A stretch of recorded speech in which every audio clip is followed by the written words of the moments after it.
What's up? Today we got a little bit of everything deck. I'm not quite sure what to call this. You'll see what I decided to call it in the video title. I decided to build a deck that used all the best bits about all the meta decks and just see how it turned out. And actually turned out really fun and pretty decent. So decided to do a profile on it. Obviously, it's meta, so we're running chaos. So you've got BLS and 2 Chaos Sorcerer. You can easily run 3 in this deck, but this deck is already 42 cards because we're mashing a bunch of stuff together. So take from that what you will. I'd rather run 2 and never have it be dead than run 3 and sometimes have it be dead, but get that upside of extra power. So make your own minds up on that. For Docs, you've got the best ones. You've got Breaker. This card is nutty, 1900 attack. Pops a spell or trap for the cost of 300 attack power. So very, very good. You've got Sangan, searches so much shit in this deck, which we'll get to. So obviously really, really good. You've got Triple Dekoichi. This is a really, really good way to get Docs in the grave as well as draw cards, and it cannot be attacked over by a Sangan, which is really, really nice. So it gives you board presence. It's got 1400 attack, which is nutty for a card that is a really, really good flip and a really good attribute. So yeah, 3 of those, very, very important. You've got 2 Knight Assailant to add back your Dekoichis, which is really, really nice. We run a bunch of discards in this deck, so Knight Assailant works really well. And just in general, a Dark Man-Eater bug is really, really cool. And I got this cool sparkly version. I think it's got, I'm not sure if it's got like hieroglyphs on, but you could, yeah, you can see them. I'm not sure if that's part of the Knight Assailant art or if it's part of the rarity. I think it might be part of the art, I'm not sure. And you've got 2 Magician of Faith. Again, you can run 3 because you run a bunch of really good spells in this deck. You run a wide variety of spells, so you can absolutely run 3. But again, increases the chance of dead drawing, and as I say, this deck is already 42 cards. You run triple Thunder Dragon, really good advantage engine. Also really good because we're running Metamorphosis to get into Thousand Eyes, and if we're wanting to go for game, we can tribute over the Thousand Eyes for Thunder Dragon, bring out a Chaos Monster, and if we haven't, oh well, that would take up one normal summon, but if we've got any other ways of applying pressure, like a snatch or something like that, then we can go for big, big, big damage. You've got a little mini warrior engine, so 1 reinforcements to the army, obviously a busted card, such as whatever you need at the time. To go along with that, we have, I'm not sure this card's name, Sasuke Samurai, I think he's called, just Sasuke Samurai, might have something else in the name there, but this guy is just an 1800 light warrior, which is in itself is nutty. It's weak to Tsukiyomi, unfortunately, because it does have 1000 defense, but it also has the added utility of getting over Gravekeeper Spy, which is kind of a problem for like Thousand Eyes, and not so much for Chaos Monsters, obviously, but still, like, Chaos Sorcerer can only attack into a Spy, which will kill it, but then if your opponent's got a tribute summon in hand for a Monarch or something, then that can really fuck up your day. So Sasuke really nice against Spy, as well as I suppose face up like tomatoes and stuff like that. It never really comes up, but I suppose it could. You've got Blade Knight, really, really good card, nice little toolboxy guy. If you've emptied your hand, he's 2000 attack and light, which is fucking bonkers. If you haven't emptied your hand and you don't have anything else on board, he is a blanket negation of flip effect monsters, so that is also very, very nutty, very, very nice card to have. You've got DD Warrior Lady, just again a nice toolboxy card, deals with Sangan, so that's reason enough alone to run it. Also deals with Chaos Sorcerer.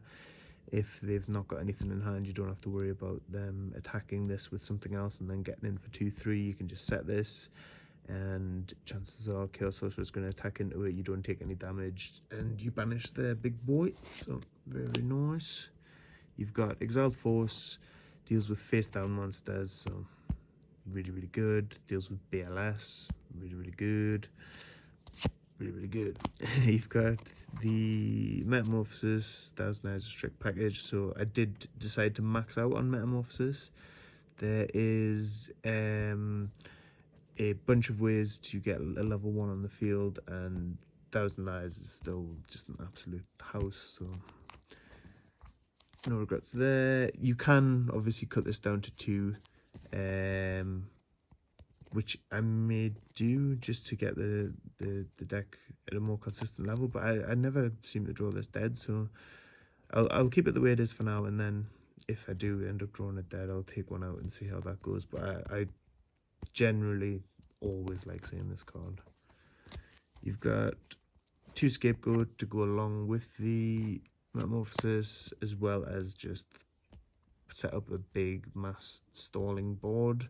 Against warriors, this is really nice because they generally only have 1 monster at a time, sometimes 2.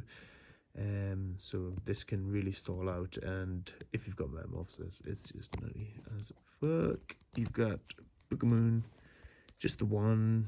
I never want to dead draw this, but it is obviously insanely powerful with Thousand Eyes, insanely powerful with your flips, and insanely powerful defensively for just stopping your opponent getting an attack in, or flipping something face down so you can attack over it or knock it. So really good. You've got the Sinister Serpent. Obviously we're running discards. This is really nice. We're running Thousand Eyes engine, so this is really nice. Searchable off Sangan, so yeah, all around very good. Speaking of searchable off Sangan, we have the Sook. This is amazing because it shits on warriors. It helps you abuse your flips, your moths, and your night assailants, and your Dekoichis, which is nutty. She's got 1400 defense, which isn't bad, so you can just set her if they've got like a Sangan on board, and that's a nice little defensive play, especially if you've got like knock. Well, saying that, if you've got the knock, you would just activate it after summoning her on the Sangan, but if you draw into the knock, then that's really nice. You have Delinquent Joe. You can make an argument to cut this card, obviously, because we're running over 40 and it's not always great. However, I was trying to build this deck to be competitive, so I just thought this can win you games, so why not put it in? And especially seeing as it's a rogue strategy, I feel like Delinquent Duo is a must for rogue strategies that are trying to be competitive, so it's just my take on things. You've got Graceful Charity. Obviously we run all the discard fodder. Like, I don't think there's any other cards you can run in gold format that can profit from Graceful, so this is really nice in this deck. You've got Pot of Greed, obviously. You've got Mystical Space Typhoon and Heavy Storm. You have the Snatch Steel. This is especially good because we run Thunder Dragons to tribute summon over whatever we take, so we don't have to worry about MST or Dust.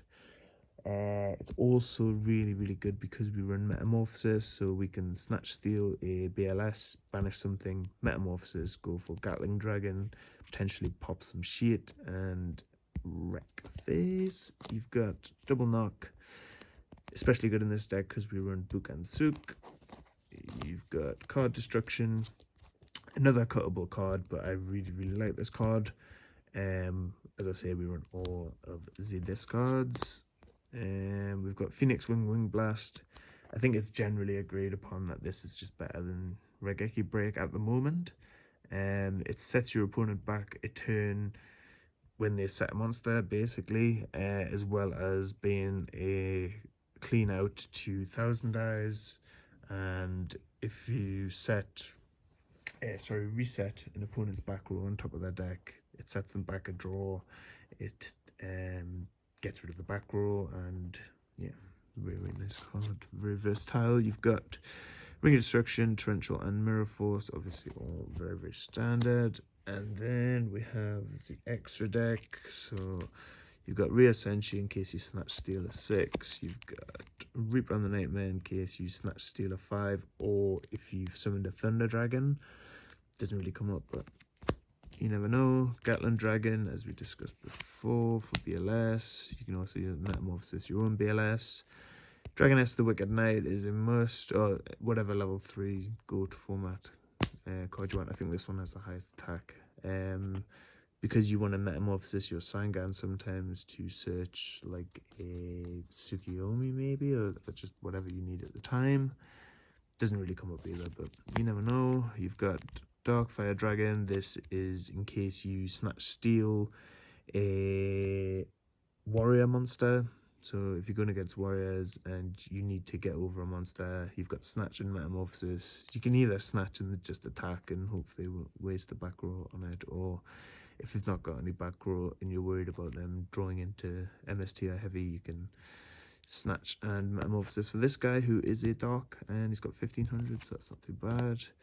You've got King Dragoon and Last Warrior from Another Planet, just broken level 7 monsters in case you snatch steal a level 7. Can't think of any off the top of my head apart from the Cilia Dragon, but you never know. Going against Ham, you might do that. You've got Fiend Skull Dragon level 5, Dark Bolt the Terrible level 5, and you've got Thousand Eyes Restrict. You should obviously be running 3 of these. One of them is just not on a sleeve, so I decided not to show it because I didn't want to trigger anyone. But yeah, there we go. That's the deck. Really, really fun. Pretty decent. So let me know what you think in the comments below, and like and subscribe. Goodbye.